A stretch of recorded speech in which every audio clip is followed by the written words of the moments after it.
हां इकडे लक्ष द्या.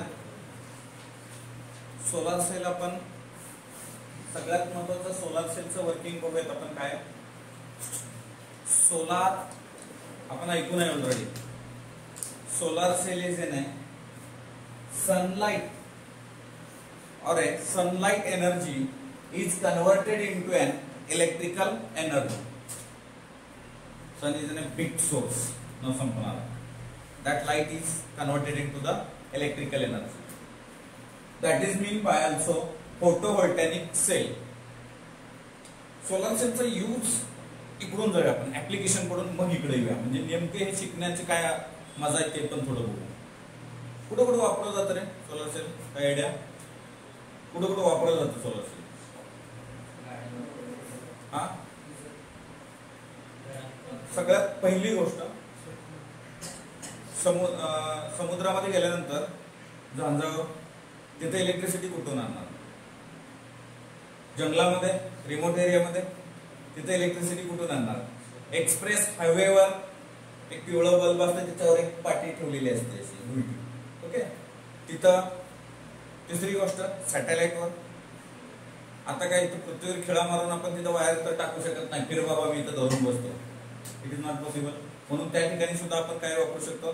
सोलार वापरू शकतो. ऍक्च्युली मला कुठल्या याच्याबद्दल वक्तव्य नाही करायचं, बट एक गोष्ट चांगली व्हायला लागली जी आता तुम्ही जर बघितलं तर चार्जिंगच्या गाड्या आल्या. आता सगळ्यात मोठा यूज भविष्यात खूप मोठा असणार आहे. त्याच्या रिलेटेड आपण चर्चा करतो. चार्जिंगच्या गाड्या आल्या. चार्जिंगच्या गाड्याचं बेनिफिट काय आहे? डिझेल लागत नाही, पेट्रोल लागत नाही. दुसरी गोष्ट सगळ्यात मोठं काम काय करतं माहितीये का? पोल्युशन होत नाही. सगळ्यात मोठं काय काम करतं? पोल्युशन होत नाही. म्हणजे आपण कम्प्लीट इलेक्ट्रिसिटीवर का शिफ्ट झालो त्याचा क्वेश्चन मार्क. एक तर आपण तेलाचे कुठल्याच कच्च्या तेलाचं आयात करायची गरज पडली नाही बाहेरच्या देशातून. दुसरी गोष्ट आपण आत्मनिर्भर भारत कसं बनवू? एक तर सूर्याचा खूप मोठा सोर्स आपल्यापाशी आहे आणि सोलार काय काम करतं? लाईट पासून इलेक्ट्रिकल कन्वर्ट करतं. म्हणजे कसं? भविष्यात आता परवा मोदी सरकारने म्हणजे मोदी साहेबांनी एक ऑर्डर काढली. काय काढली? 1 करोड घरावर सोलार प्लेट लावणार आहे. पूर्ण भारतामध्ये 1 करोड घरावर सोलार प्लेट लावणार आहे. यदा कदाचित ही झालं पुढल्या 10 वर्षात. विचार करा बरं का, पुढल्या 10 वर्षात हे जर इम्प्लिमेंट खरंच प्रॅक्टिकली इम्प्लिमेंट झालं आणि प्रत्येकाच्या घरावर जर सोलार सेल लागले तर बाबांनो एक वन टाइम इन्व्हेस्टमेंट मध्ये आता माझ्या काही मित्रांनी घेतलेला आहे. आम्ही काय अप्लाय केलेला आहे. 20,000 मध्ये 2.5 ते 3 लाखाचा सेटअप गव्हर्नमेंट देत आहे. हे जर सेटअप लावलं तर विचार करा की लाईट बिल तुमचं थांबलं. लाईट बिल स्टॉप झालं. लाईट बिल भरण्याचा प्रश्नच नाही. तुम्ही स्वतः इलेक्ट्रिसिटी जनरेट करायला लागला. दुसरी गोष्ट, तुम्ही जनरेट केलेली इलेक्ट्रिसिटी जर राहिली तर तुम्ही गव्हर्नमेंटला विकू शकता. तिसरी गोष्ट सगळ्यात अति इम्पॉर्टंट, जे डे टू डे लाईफला पेट्रोलचा विषय चाललाय, डिझेलचा विषय चाललाय, मी त्याच्यावर एक गोष्ट इथं कन्फाईन सांगेन की या सोलार सेलचा हा पॉइंट आला म्हणून की भविष्यामध्ये बाबांनो इथं इलेक्ट्रिक ज्या गाड्या चालतायत त्या कशा होणार आहेत? चार्जिंग कुठनं होणार आहे? इलेक्ट्रिसिटीवरून. इलेक्ट्रिसिटी कोण तयार करायला लागलाय? सोलार सेल तयार करायला लागलाय. म्हणजे वन टाइम इन्व्हेस्टमेंट म्हणजे मला घरातले सगळे डिव्हाइसेस मी वापरायला लागलो सोलार सेलवर आणि पुढच्या भविष्यामध्ये मी बाईक सुद्धा वापरायला लागलो सोलार सेलवरच वापरायला लागलो असं म्हणायला काही हरकत नाहीये. म्हणजे ह्या सगळ्या इलेक्ट्रिसिटी जर झाल्या, 4 व्हीलर इलेक्ट्रिसिटी मध्ये आल्या, म्हणजे एक विचार करा की इलेक्ट्रिक मध्ये कन्वर्ट करण्याचं सगळ्यात मोठं रिझन कुठं आलं? सोलार सेल आला. आणि आपण इंडिया हे खूप मोठा एक ह्यूज अमाऊंट ऑफ आपण जर सोलार सेलचं सगळ्यांनी जर वापरलं तर याचा कदाचित फ्युचरमध्ये गरज पण पडणार नाही पेट्रोल डिझेलची. आणि हा भाव इकडं तिकडं हे बाकीच्या कुठल्याच गोष्टीची गरज पडणार नाही. म्हणजे हे काय झालं? हे डेव्हलपमेंट कडे गेलं. म्हणजे आपल्यामध्ये प्रयत्न झाला होता. इलॉन मस्क येण्याचा प्रयत्न केला होता कारण आपल्याकडं ही टेम्परेचर जास्त आहे या सगळ्या गोष्टीमुळे तो इथे येण्याचा प्रयत्न केला होता. इलॉन मस्क काय तर रूफवर त्या कारवर त्यांनी सोलार सेल प्लेट बसवले होत्या. ह्या सोलार प्लेट कारवर बसवल्या होत्या. मग त्या कारवर सोलार प्लेट बसवल्या तर त्यांनी इथं यायचं ठरवलं. लोकांनी काहीतरी वेगळं पसरवलं की त्यांनी इथं आला, आपलं इंडियन गव्हर्नमेंट त्यांना परमिशन दिलेलं नाहीये असं काही नाहीये. त्यांचं म्हणणं काय होतं? चायनामध्ये ही प्रोडक्शन करणार आणि विकणार भारतात.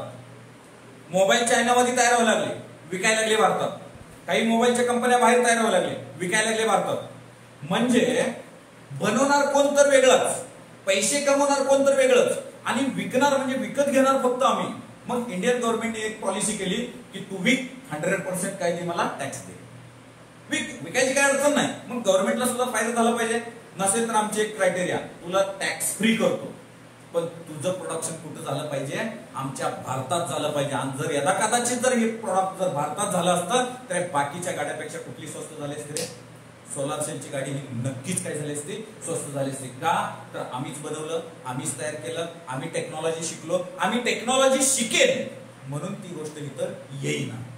कारण खूप मोठा सोर्स इलेक्ट्रिसिटीचा आणि हा मोठा असल्यामुळं आणि इथं भविष्य याचं चांगलं असल्यामुळं शायद याच्यावर ही टेक्नॉलॉजी पुढे जाऊन खूप मोठी ऍडव्हान्स होईल. याच्यामध्ये अजून काही गोष्टी होतील. का तर ह्याला लाईफ लॉंग आहे, याला लाईफ जास्त आहे, याचं मेंटेनन्स नसतं. जर तुम्ही म्हणला एखादं सॅटेलाइट फिरायचं बंद झालंय सर, इथनं गाडी किक मारून जातो किंवा विमानात जातो किंवा रॉकेटनं जातो, ते जरा रिपेअर करून येतो, इट इज नॉट पॉसिबल बाबांनो. म्हणजे याची लाईफ लॉंग आहे. वारं, टेम्परेचर सगळं ऍक्सेप्ट करण्याची ताकद याच्याकडे आहे. म्हणजे 5-50 वर्ष आरामशीर चालली, 20-25 वर्ष चालले तरी पिटलं सगळं.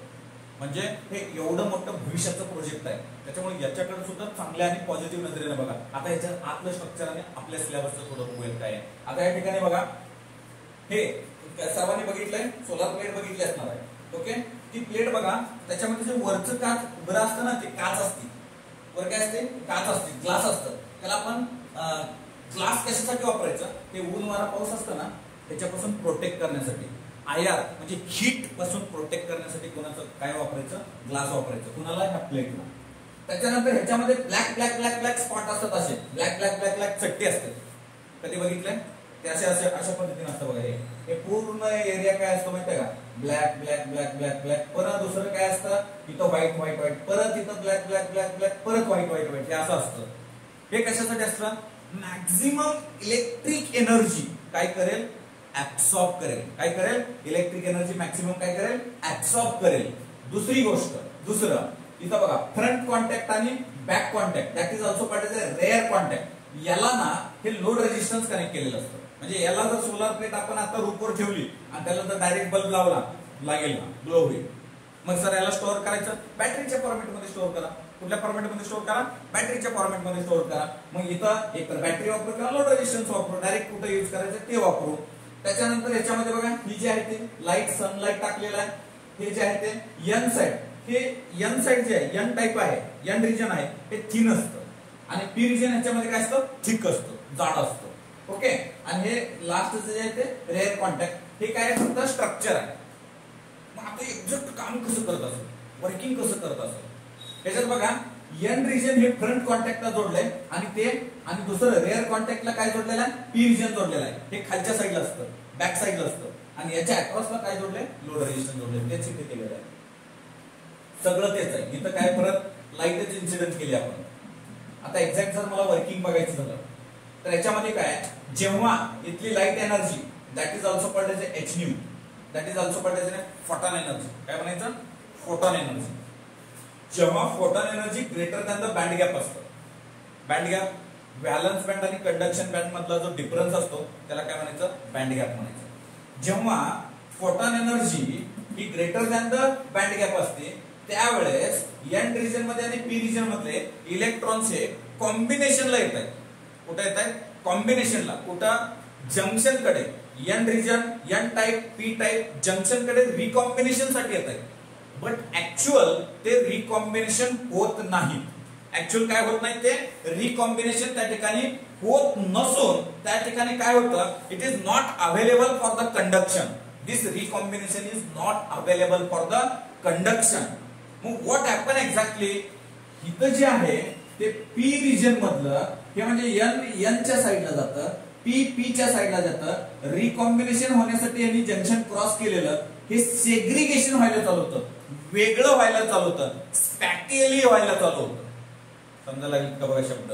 मग हे वेगळं व्हायला चालू झालं म्हणजे इथं पॉझिटिव्ह आला, इथं वरात आला, निगेटिव्हला निगेटिव्ह गेलं, पॉझिटिव्हला पॉझिटिव्ह रिजन आला. हे सगळं कधी? सनलाईट टाकल्यानंतर, h nu greater than BG असल्यानंतर. मीन्स कुठल्या टेक्नॉलॉजीनं हे होत नाहीये, रिकॉम्बिनेशन होत नाही. इंट्रिन्सिक इलेक्ट्रिक फील्ड, कुणामुळे रिकॉम्बिनेशन होत नाही? इंट्रिन्सिक इलेक्ट्रिक फील्ड मुळे हे काय होतं? सेग्रेगेशन वेगळं होतं आणि या लोड रेजिस्टन्सच्या अक्रॉस काय होतं? इलेक्ट्रॉन हा फ्लो होतोय. हे सिंपल कन्स्ट्रक्शन कुणाचं आहे किंवा वर्किंग कुणाचं आहे? सोलार सेलचं आहे. हे भविष्यातलं हे आपलं खूप मोठा हत्यार होणार आहे. जसं मोबाईल आता सगळ्यात मोठा हत्यार आहे ना, तसं सगळ्यात मोठा हत्यार कोण असणार आहे? Solar cell. आता याच्यामध्ये बघा आयव्ही कॅरेक्टरिस्टिक्स काय बघूयात. म्हणजे करंट आणि व्होल्टेजचे काय कॅरेक्टरिस्टिक्स आहे? जर करंट आणि व्होल्टेज जर दोन्ही इक्वल असतील तर त्या टाइमला maximum power point that is an P equal to ISC into VOL. जर ISC म्हणजे शॉर्ट सर्किट करंट, त्यावेळेस लोड काय असतो? लोड रेजिस्टन्सच्या अक्रॉसचा पॉवर हा 0 असतो. आणि ज्यावेळेस VOC ओपन सर्किट व्होल्टेज असतं त्यावेळेस इथला लोड पॉवर सुद्धा काय असतो? 0 असतो. लोड रेजिस्टन्सच्या अक्रॉसचा पॉवर सुद्धा काय असतो? त्या ठिकाणी 0 असतो. म्हणजे आता जर मी इथं बघितलं तर V इज इक्वल टू काय असतं आपल्याकडे formula? V equal to IR, I equal to V upon R. म्हणजे जर लोड रेजिस्टन्स जर इन्फिनिटी असेल तर इथनं करंट पासच करणार नाही, ते काय झालं? शॉर्ट सर्किट करंट झालं. आणि लोड रेजिस्टन्स 0 असेल तर ओपन सर्किट व्होल्टेज झालं. मीन्स हे अशा पद्धतीनं आपण या सोलार सेलचा हे आयव्ही कॅरेक्टरिस्टिक्स आहे. एवढं तुम्हाला समजलंय का? बघा एकदम सिंपल. आणि किती मार्कासाठी असतं बोर्डाला? हे 3 मार्कासाठी ऑलरेडी विचारलेलं होतं. सोलार सेल ऑलरेडी विचारलेलं होतं. राईट.